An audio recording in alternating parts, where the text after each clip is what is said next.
materia internacional, hablamos de los primeros resultados entregados por el Tribunal Supremo Electoral de Bolivia, que indicarían una derrota para Evo Morales en el referéndum realizado este domingo. Según las cifras, un 60% de la población rechazó la reforma constitucional que permitiría la reelección eventual del mandatario, de postularse así, y queremos conversar más de este tema, y para eso nos acompaña el analista internacional Máximo Quitral. Máximo, ¿cómo estás? Buen día y gracias por acompañarnos. No, gracias a ustedes por la invitación. Mira, tengo las cifras acá, más allá de las dudas que se habían presentado, porque el gobierno estaba hablando hasta muy tarde anoche de un empate virtual, un empate técnico, lo señalaron así. Aquí las cifras, sin embargo, en la página del organismo electoral dice que hay un 36.49%, ahora, es con horas, 10 de la mañana con 5 minutos ya, que está a favor del sí, y un abrumador 63.51% a favor del no. Parecen cifras irreversibles. Sí, bueno, la tendencia me parece que va en esa línea. Hay algunos otros medios, particularmente bolivianos y también la BBC, que acaba de sacar unos resultados con relación al 72% de lo escrutado, y tendríamos una ventaja mínima por parte del no con relación al sí. Pero creo que la tendencia va a ser en esa dirección, es decir, que el no se estaría imponiendo hacia la postura oficialista, y eso eventualmente sería un golpe muy duro para la administración de Evo Morales. La ventaja mínima se entiende porque faltaba precisamente las votaciones de aquellos sectores que son más proclives al gobierno de Evo Morales. Exactamente, los sectores rurales, el campesinado, todavía no han llegado los datos oficiales, y por tanto podríamos tener alguna modificación de la cifra. Pero me parece que la tendencia es clara. Yo creo que no veo muy difícil que el gobierno pueda revertir la tendencia. Y algunos medios oficialistas están instalando el concepto de, medios alternativos, más bien contrarios a la posición de Evo Morales, de que podría abrirse la posibilidad de algún fraude, pero eso hay que esperar de alguna manera que estén todos los datos claros, porque la página oficial va un poco lenta en relación a los sondeos boca de urna y todo lo que se ha sabido hasta el momento, pero lo que sí podríamos adelantar es que no estaría teniendo mayor predominio con respecto a la posición del sí.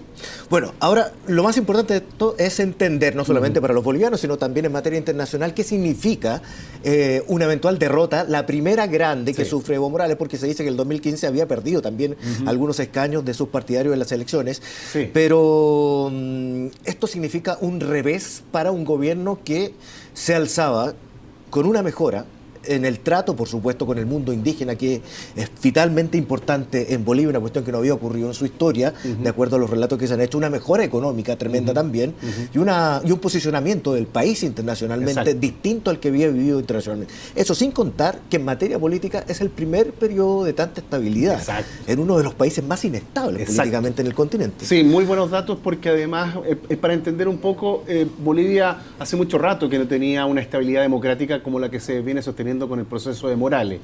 Pero claro, el año pasado una dura derrota en lo que se conoce como el referéndum autonomista en algunos departamentos en Bolivia, particularmente los departamentos donde Evo Morales tenía mayor respaldo popular. Sufrió derrota, que eran pequeñas constituciones departamentales, y ahí hubo una derrota para el gobierno que no se esperaba, y me parece que es un antecedente importante para explicar el proceso que estamos analizando en este momento. Pero también hay otros factores, como los casos de corrupción o fondos estatales que iban a la visión indígena, al mundo indígena, y que se desviaron para otros lugares, teniendo algunos dirigentes en estos momentos procesados. La situación de García Linera, que se le cuestionó algunos títulos profesionales, el caso de Zapata con Morales. Zapata, que era la exnovia. Se le acusa de favorecer una empresa china donde trabajaba. Exactamente, caso de corrupción. Pero hay un fenómeno de las redes sociales que me parece que es importante también colocar. La oposición ocupó mucho las redes sociales, en cambio el oficialismo se fue por los canales tradicionales. Y ahí me parece que también ha sido un duro golpe para la administración de Morales, que va a tener que pensar en un nuevo liderazgo, en otra persona, en otro líder que pueda continuar el proceso político de Evo Morales. A mí me parece que ahí hay una disyuntiva muy importante, porque ¿quién después de Morales, quién? Algunos plantean García Linera, pero no es una persona que tenga el voto popular y particularmente el voto indígena. Me parece que la figura de Choquehuanca podría ser eventualmente un sucesor de la administración de Evo Morales, pero hay que ver y analizar en frío cuáles van a ser los resultados y el análisis también que va a hacer el propio oficialismo de lo que acaba de ocurrir en estos momentos. Sí, bueno, más allá, algunos analistas están comparando este fenómeno con lo que sucedió en Venezuela, con lo que ocurrió en Argentina también, como el término de gobierno populista, dicen algunos, progresistas otros. Sí. ¿Ah? ¿Tiene alguna relación con eso? Sí, yo creo que estamos viendo un proceso en esa dirección. No es menor lo ocurrido en la Argentina, lo que está pasando en Venezuela. También hay cuestionamientos a la figura presidencial de Correa en el Ecuador. Por tanto, hay un escenario latinoamericano donde los sectores de izquierda progresista están teniendo serio control de lo que están haciendo y de poder mantener el poder. Eso responde también porque me parece que hay un proceso de agotamiento político y es natural que se estén dando. Ahora, hay que hacer un proceso de reflexión. Me parece que Evo Morales es importantísimo que analice bien los resultados que están ocurriendo en estos momentos, pero creo que el tema del caudillismo, que ha estado muy presente en Latinoamérica, es una fórmula que está agotada, porque creo que necesitan estos gobiernos de nuevos actores, de nuevas figuras políticas que le den un nuevo aire a los procesos que se están desarrollando. Sí, eso mismo te iba a preguntar y al respecto, y lo quería relacionar también con el uso de las redes sociales, porque el caudillismo es casi propio de nuestra Latinoamérica, ¿cierto? Sí, sí. Y por lo tanto, con el conocimiento que la gente tiene del ejercicio democrático, por decirlo de algún modo, ¿es posible que esta adherencia a figuras políticamente importantes, el líder carismático, como se señala también en política internacional, termine de una vez para favorecer un proceso democrático más allá de la importancia de la figura? Lo que pasa es que, como lo decía hace un rato, me parece que la figura de Morales y otras figuras políticas han utilizado mecanismos muy tradicionalistas. Y estamos frente a una sociedad más mediatizada, muy conectada, que está utilizando redes alternativas, que no se queda solamente con la información oficial y que va buscando por otras alternativas. Y estamos frente a una sociedad mucho más crítica y que efectivamente está cuestionando que algunos procesos se estén dando en esa dirección. Y me parece que es la sociedad que estamos visibilizando en estos momentos y se visualiza también en las propias opiniones que se van generando en redes sociales. Hay un activismo en redes sociales, particularmente de la oposición y de las oposiciones a los gobiernos actuales, que se están masificando a través de redes sociales, y un antecedente interesante. Ahora, si los líderes tradicionales ocupan solamente los mecanismos oficialistas y no analizan qué está pasando en redes sociales, me parece que vamos a estar observando estos y otros fenómenos a raíz de lo que estamos discutiendo ahora. Y bueno, han sido muy inteligentes por parte de la oposición de utilizar estos espacios que son más democráticos y te permiten entregar otro tipo de información. Sí, por supuesto que es imposible no preguntar qué puede pasar de aquí en más con el proceso que estamos viviendo con Bolivia, por el diferendo marítimo. ¿Qué importancia puede tener este resultado con aparentemente un Evo Morales algo más debilitado en relación a su influencia, en relación a su gente? Exactamente. Mira, yo creo que no cambia en relación a cuál va a ser la instancia de conexión entre Chile y Bolivia, más allá de la Haya. Me parece que esto es un tema que traspasa al presidente o al líder de opinión del momento.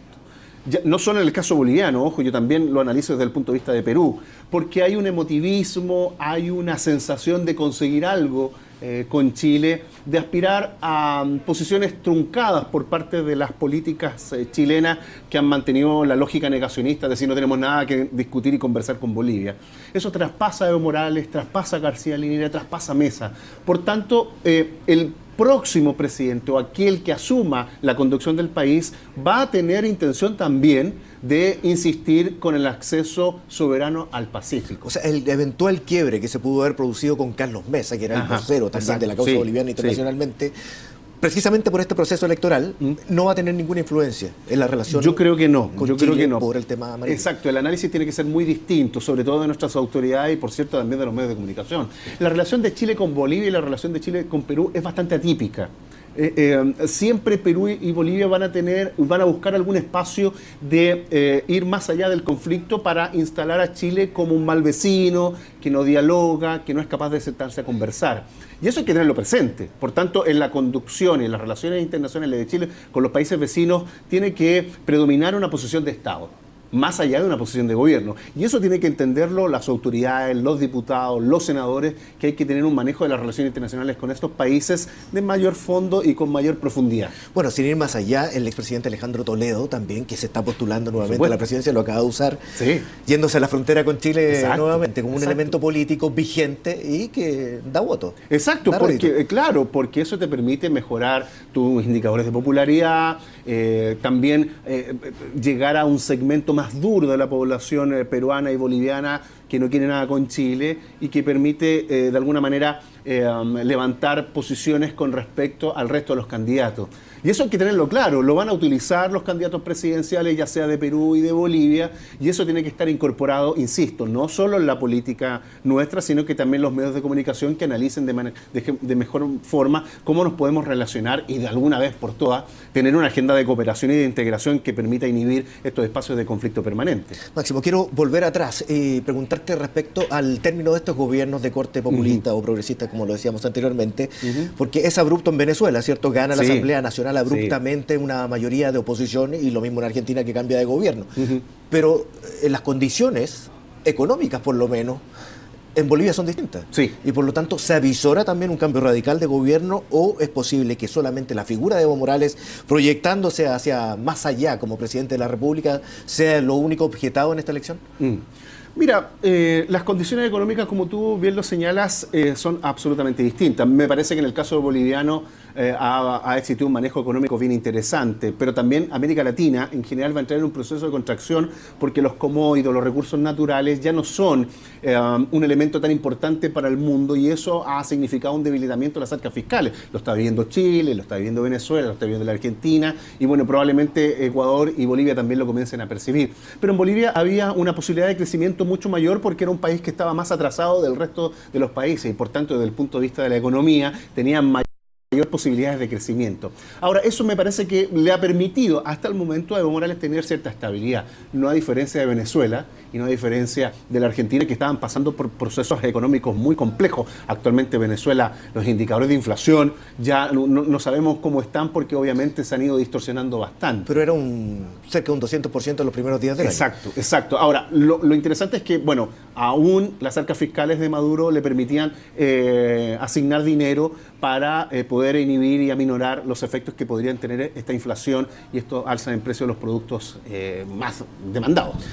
Bueno, ahí el análisis de lo que está ocurriendo en Bolivia, donde todavía esperamos los resultados oficiales, a ver si se confirma esta tendencia casi irreversible que gana el no en cuanto a la posibilidad de una reelección presidencial de Evo Morales. Máximo Kitral, que estés muy bien y muchas gracias por conversar con nosotros. Muchas gracias por la invitación. Que tenga muy buen día. Igualmente.